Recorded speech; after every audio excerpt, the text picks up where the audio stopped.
Finally, they entered the stadium. The stands were full of people, and the field was covered in several hundred red tents, inside which one could see, from the distance, bedding and bundles. The stands could retain so that the entries could take shelter if they needed from hot rain and raining. They were just obliged to go back to the tents at sunset. Under the stands there were shower rooms which had been refurbished and players' old dressing rooms which had been transformed into offices and infirmaries. Most of the entries were in the stands, while others were wandering along the touch lines. And a few were crouching at the entrances to the tents, looking very vaguely around them. In the stands, many were slumped down, apparently waiting for something. What do they do all day, True? Asked Rumpert. Nothing. Almost all of them were empty-handed, and their arms hanging by their sides. This vast assemblage of men were curiously silent. At the early days, you could hear yourself speak here, said Rumpert, but as time goes on, they talk less and less. If one is to believe his notes, Tarus understood them imagined them as being piled into the tents, kicking their heels or stretching their bellies, shouting out their anger and their fear, whatever they found willing ears. But as soon as the camp became overpopulated, there were fewer and fewer willing ears. There was nothing left for it but the quiet and watchful. Indeed, with the sort of weariness and felt out the gray but luminous sky of the red camp.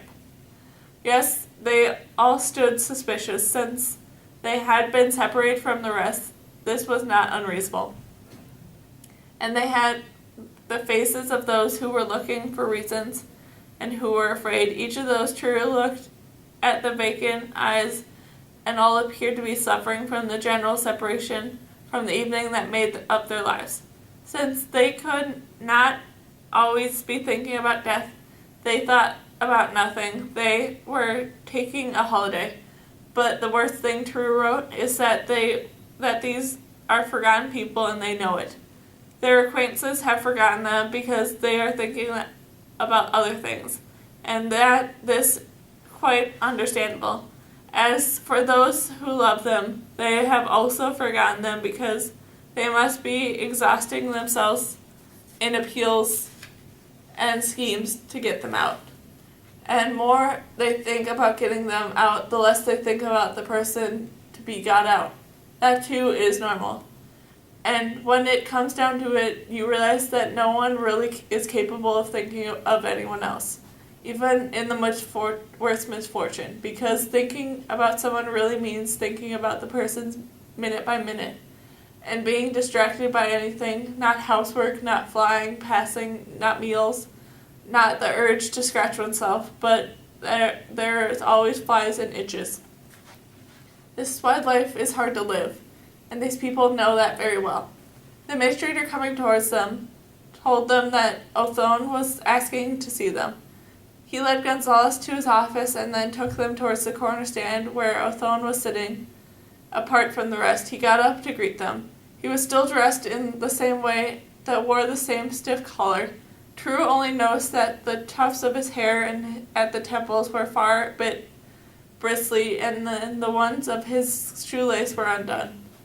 The magistrate seemed tired, and did he look at the visitors directly in the face.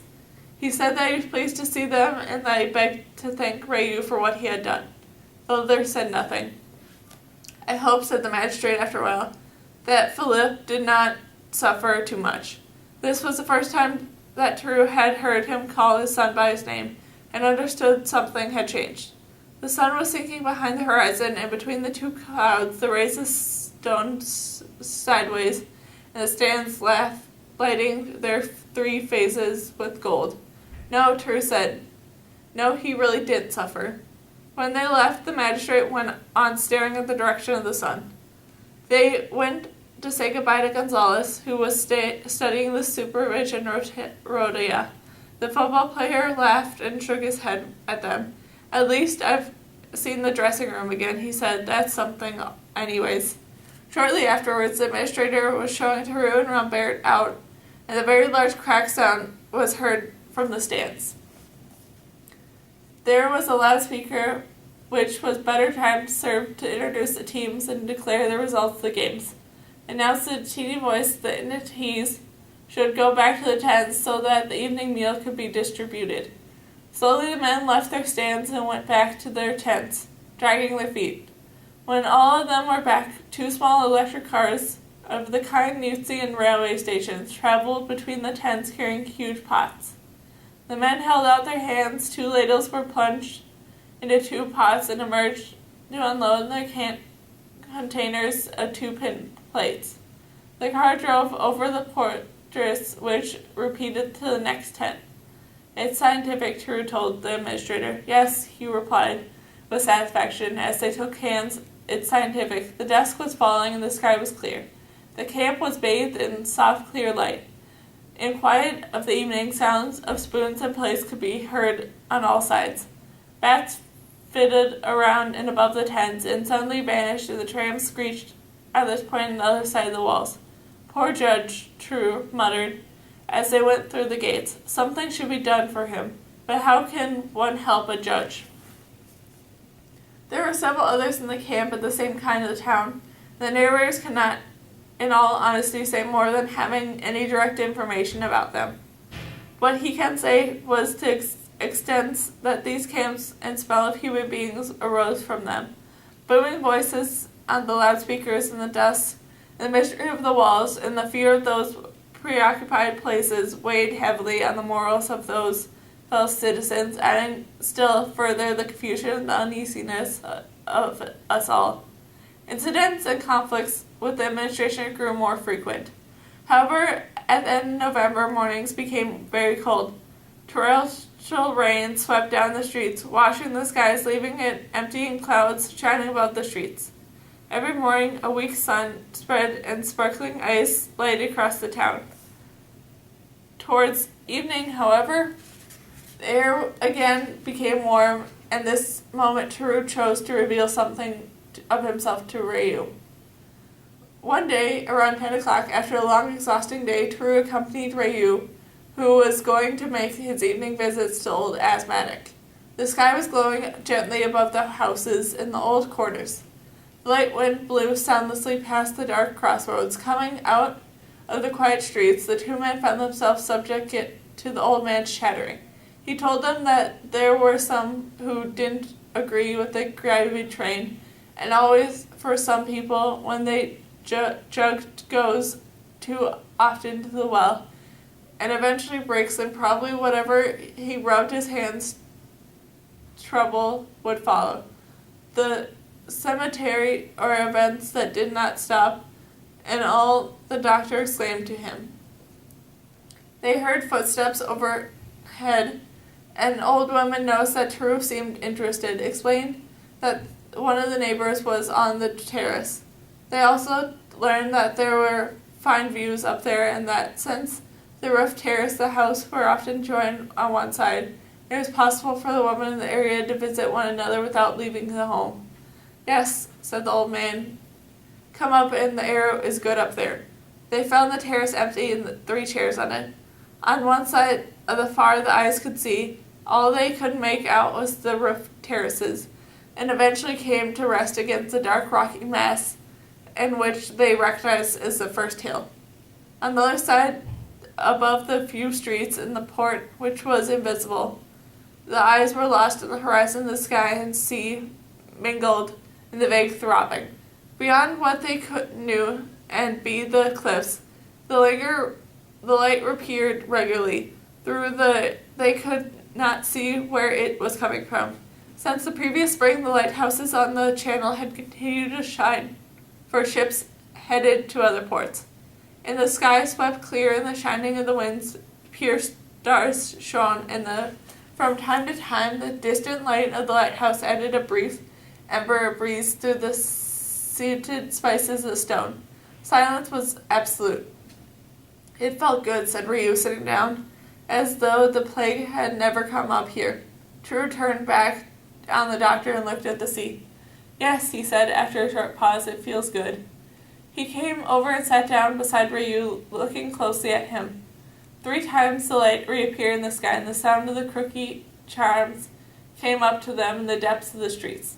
The door slammed in the house. "Ryu," True said in a very natural voice. "Have you never tried to find out who I am? Do you see me as a friend?"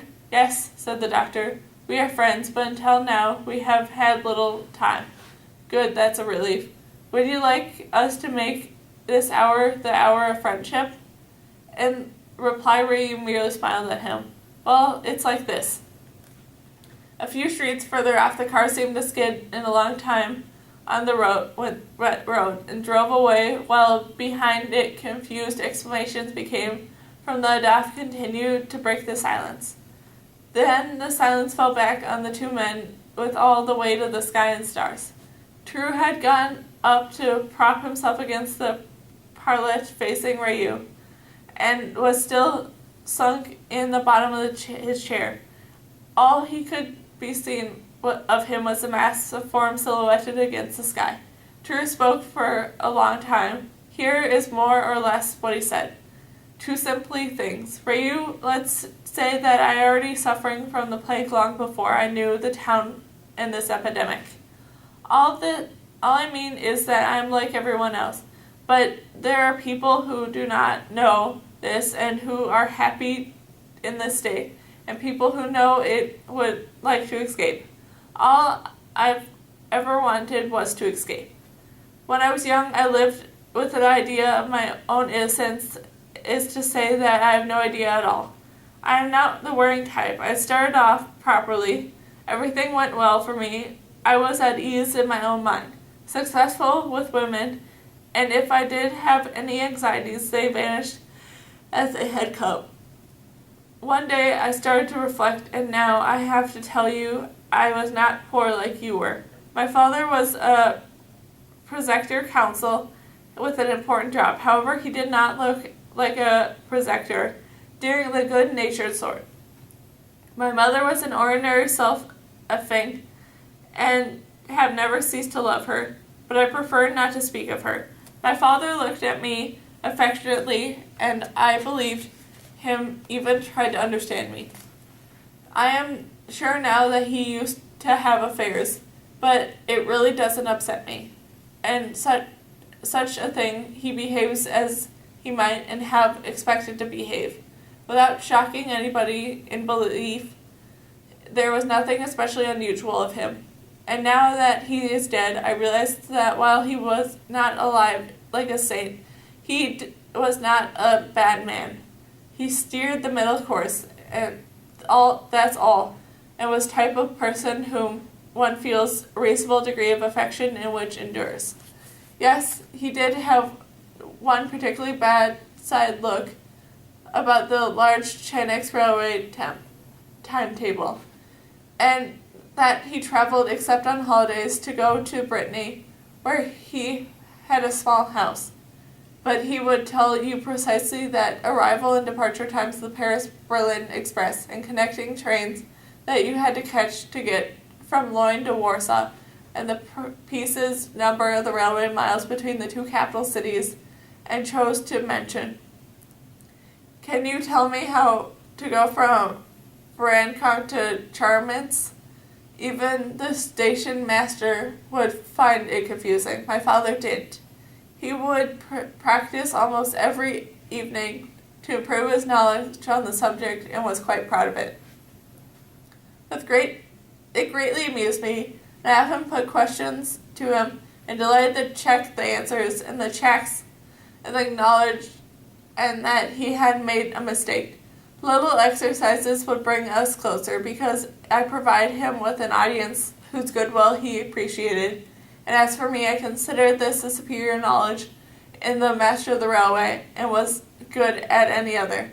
But I'm allowing myself to get carried away. I may give too much importance to the good gentleman, because when it came down to it, he only had indirect influence helping me in making my mind, and the very most he provided me with the opportunity. When I was 17, my father invited me to go listen to him at work. It was an important case in the circuit court, and he must have believed that he would appear the best light. I think he was also counting on it ceremonial, and the sort of thing that might impress a young mind and nudge him in the direction of the career that he himself had chosen. I accepted and pleased my father because I was curious to see and hear him in a different role from the one he played at home. I was not thinking of anything more than that. What happened in the courtroom had always struck me as no less natural and inevitable than the 14th of July parade and the prize giving, and had very abstract ideas which did not disturb me. However, I had kept only the image of the day that was of the guilty man. Really, I do believe he was guilty, though it doesn't matter what. But the little man was mischieved red hair and 30 years of age, seemed so determined not to admit to everything, so sincerely terrified by what he had done, what he was going to do to him, and after a few minutes I had eyes only for him. He looked like an owl, stricken with fear by the over-bright lights, and the knot of his tie was not precisely the center of his collar, and he was chewing his nails as just one hand, the right. And while I need to say more, you understand he was alive. But I suddenly became aware of him and thought up that I only thought of him in the convenient category of excused. I cannot say that I had forgot about my father, but when something in the pit of your stomach which distracted me from continuing anything except the man in the dock. I heard practically nothing, and I felt as they wanted to kill a living man with the instinct a powerful and tidal wave swept me and his side of a sort of blind obscenity. And the probably woke when my father began his speech and the precautions. Transformed by his red robe, he was neither good-natured nor affectionate, and his mouth was crammed with spurious phrases which leapt in the continually spirit. Then realized that he was asking for death of the man in the name of the society, and that he even demanded that the head should be cut off. In truth, all he said was, the head must fall. But the difference was not great in the end. In the fact, it came to the same thing, since he got the man's head. The only thing was that he did not do the job himself. I, who subsequently followed the matter right through the conclusion, felt a far more terrifying intimacy with the unfortunate man than my father ever could. And yet he had to be present according to the customs, and are ethically called the last moments, and which one should by right call the shameful of murders. For from that day onwards I could not look at the checks timetables without the dreadful disguise and disgust. From then onwards I took the horrified entrance of justice and the death sentence in execution, and I realized that a shook of my father must be present for the murders on several occasions, and that those were the same days that he got up very early. Yes, on such occasions he set his alarm. I did not dare to speak about it to my mother, but when I looked more closely at her I realized that there was no longer anything between them, that she led a life of re-nurtrification, and helped me to forgive her. I said to myself at the time later that I understood that there was nothing to forgive because she had been poor all her life until marriage, and the poverty had taught her resignation. No doubt you are expecting me to tell you that I left home at once. No, I stayed for several months, almost a year.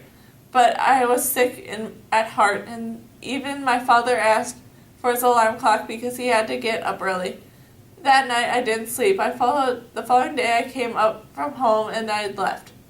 And I must say at once that he looked at me, and I went to see him. Without an explanation, I told him calmly that I'd kill myself if he forced me to come back. Eventually he accepted because he was quite mild-natured, giving me the speech of how silly it was to want to live one's own life.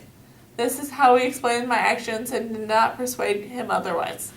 Lots of good advice while holding back the genuine tears that came to my eyes.